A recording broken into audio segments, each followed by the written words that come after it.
হে জগতবাসী, আজ আমি শামীম আলী চিশতি আপনাদের সামনে একটি আলোচনা নিয়ে আসলাম। সেই আলোচনাটি হলো যে আমরা একটা কথা বলে থাকি, হযরত মুহাম্মদ সাল্লাল্লাহু আলাইহি সাল্লাম নবুয়ত লাভ করলেন এবং রাসূল টাইটেল পাইলেন। তো কথাটি হলো যে নবুয়ত যে তিনি লাভ করলেন, তিনি কিন্তু নামাজ রোজা হজ জাকাত করে কিন্তু তিনি নবুয়ত লাভ করেননি। তিনি নবুয়ত লাভ করেছেন হেরা পর্বতের গুহায় সাধনা করে তিনি আল্লাহকে লাভ করেছেন, তিনি নবুয়ত লাভ করেছেন। তাহলে এখন যে কথাটি বলতে চাচ্ছি যে হেরা পর্বতের সাধনা করে হযরত মুহাম্মদ সাল্লাল্লাহু আলাইহি সাল্লাম আল্লাহকে লাভ করলেন, নবুয়ত লাভ করলেন এবং কোরআন শরীফ তার উপর নাজিল হইল। তো এখন কথা হলো যে হেরা পর্বতের গুহার সাধন করেছেন তিনি। হেরা পর্বতের গুহা তো সৌদি আরবে ছিল। এখন হেরা পর্বতের গুহা আমাদের দেশের সাধকরা করবে কোত্থেকে? হেরা পর্বতের গুহা আমার বাংলাদেশে কি আছে? যারা গরিব সাধক তারা কি সেখানে যেয়ে করে আসতে পারবে? পারবে না। তবে হেরা পর্বতের গুহার সাধন হযরত মুহাম্মদ সাল্লাল্লাহু আলাইহি সাল্লাম করলেন।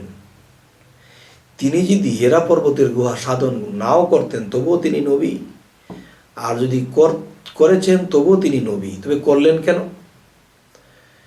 তার মানে তিনি আমাদেরকে দেখায় গেলেন যে তোমাদের এই সাধনা করতে হবে।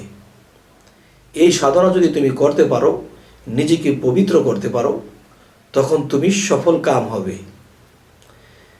হে জগতবাসী, তো আজকের যে মূলে আলোচনাটা যে আমরা কোত্থেকে পাব সেই হেরা পর্বতের গুহা আমরা কোথায় পাবো যেখানে বসে সাধন করব?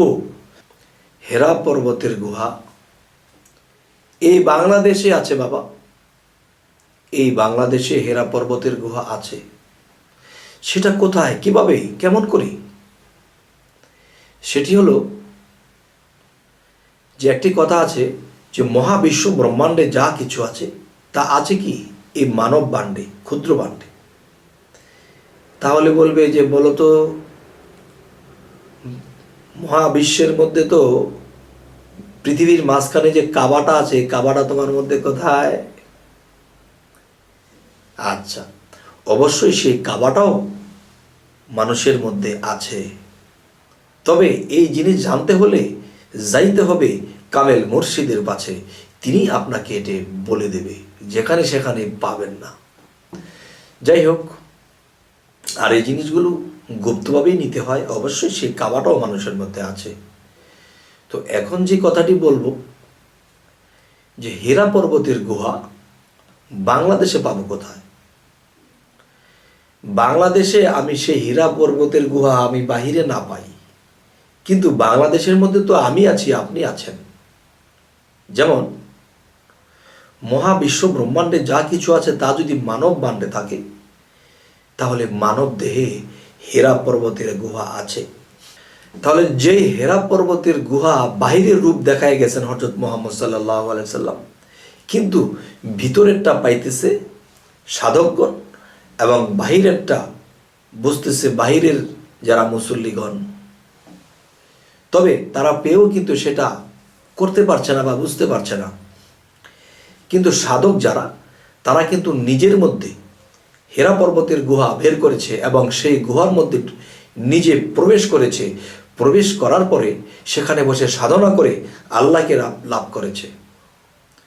তখন আল্লাহ তার সাথে জিব্রাইল কানেকশন করে দিয়েছে।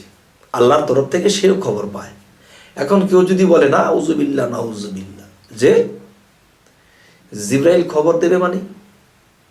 নবী যখন ইন্তেকাল করেছেন তখন ওহির দরজা বন্ধ হয়ে গেছে। ওহির দরজা বন্ধ হয়ে গেছে। ওহি কে আনতো? ওহি আনতো জিব্রাইল। তাহলে জিব্রাইল কি মারা গেল? না। জিব্রাইলকে কি আল্লাহ আকাশের বাইর দেয়া ঘাস খাওয়াইতেছে? না। তাহলে জিব্রাইলের ডিউটি এখনো জিব্রাইল করতেই আছে। আল্লাহ যদি বলে থাকে হে মোহাম্মদ, আপনি আমার দোস্ত, বন্ধু। তাহলে মহাবন্ধু, শ্রেষ্ঠ বন্ধু মোহাম্মদ সাল্লাল্লাহু আলাইহি সাল্লাম আল্লাহর কাছে। তাহলে ক্ষুদ্র বন্ধু কারা? অলিয়া উলিয়া যারা, তাদের মধ্যে আনে জিব্রাইল। খবর যত লাগে সকল এনে খবর পৌঁছাইতেছে। জিব্রাইল এখনো অলিয়া উলিয়াদের মধ্যে খবর আনে। আর না হয়তো কি করে আউলিয়া জানে যে কোন দিন হবে তার মরণ? এই কথাটা আগে ভাগে বলে পাবলিকদেরকে করে দিয়ে যায় স্মরণ। যাই হোক, হে জগতবাসী, আজকের মূলে যে আলোচনাটি সেটি বলতে চাচ্ছি যে হীরা পর্বতের গুহাটি মানব দেহের মধ্যে আছে। আচ্ছা, সেই হীরা পর্বতের গুহায় আমার সাধনার মাধ্যমে সেখানে ঢুকতে হবে। ঢোকার পরে সেখানে আমার ধ্যান করতে হবে। আর সেখানেই বলা হয়েছে ধ্যানেতে দিদার করে, সেখানেই বলা হয়েছে ধ্যানেতে দিদার করে আরেফগণ পেয়েছে মানিক। তাহলে আরেফগণ পেয়েছে মানিক, যে কথাটি, মানিক কি? আল্লাহ ছাড়া এর চেয়ে বড় মানিক আর কি হতে পারে?